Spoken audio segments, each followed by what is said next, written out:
अरब सागर से उठा तूफान बिपरजॉय गुजरात के तट पर कहर बनकर टूटा। तेज हवा बारिश ने भारी तबाही मचाई।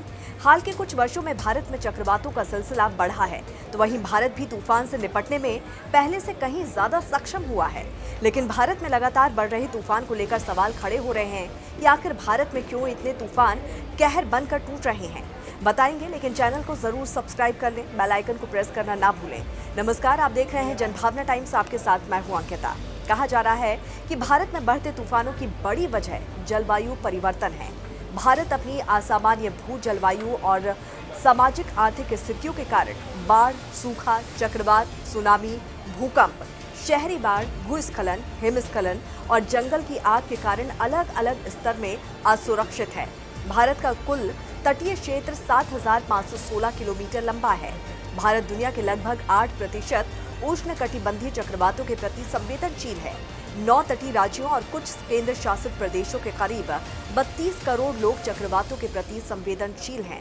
राष्ट्रीय आपदा प्रबंधन प्राधिकरण के मुताबिक देश के 36 राज्यों और केंद्र शासित प्रदेशों में से 27 आपदा प्रभावित हैं।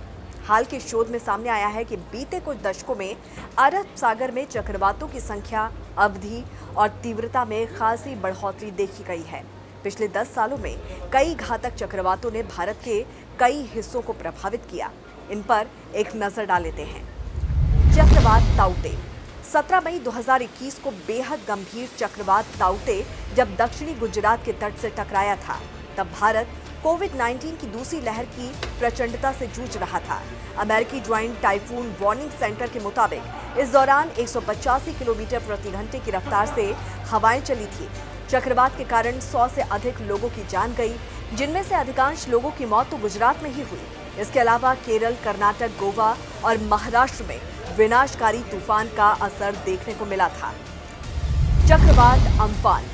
20 मई 2020 को अम्फान बंगाल की खाड़ी में आया पहला सुपर चक्रवात था, जो पश्चिम बंगाल में सुंदरबन के पास टकराया था। 1999 में आए ओडिशा के सुपर चक्रवात के बाद अम्फान उत्तर हिंद महासागर में रिकॉर्ड किया गया सबसे ज्यादा आर्थिक नुकसान पहुंचाने वाला उष्णकटिबंधीय चक्रवात था। भारत और बांग्लादेश में करीब 14 अरब अमेरिकी डॉलर का नुकसान हुआ था और 129 लोगों की मौत हुई थी। अब बात करते हैं चक्रवात फैनी की। 3 मई 2019 को फैनी ओडिशा में पुरी के पास 175 किलोमीटर प्रति घंटे की रफ्तार से भारत के पूर्वी तट से टकराया था। बेहद गंभीर चक्रवात की वजह से 64 लोगों की मौत हो गई थी और घरों, बिजली के तारों, फसलों, संचार नेटवर्क, जल आपूर्ति प्रणाली को भारी नुकसान पहुंचा था। चक्रवात वर्दा।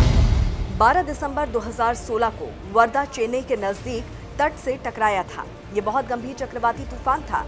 वर्दा की चपेट में आकर तमिलनाडु में 18 लोगों की जान गई थी और चेन्नई और आसपास के इलाकों में भारी नुकसान हुआ था। चक्रवात हुदहुद। 12 अक्टूबर 2014 को हुदहुद आंध्र प्रदेश और ओडिशा के तटीय क्षेत्रों से टकराया था। चक्रवात की वजह से करीब 124 लोगों की मौत हुई थी और कई इमारतें, सड़कें और विद्युत ग्रिड समेत अवसंरचना को भारी नुकसान पहुंचा था।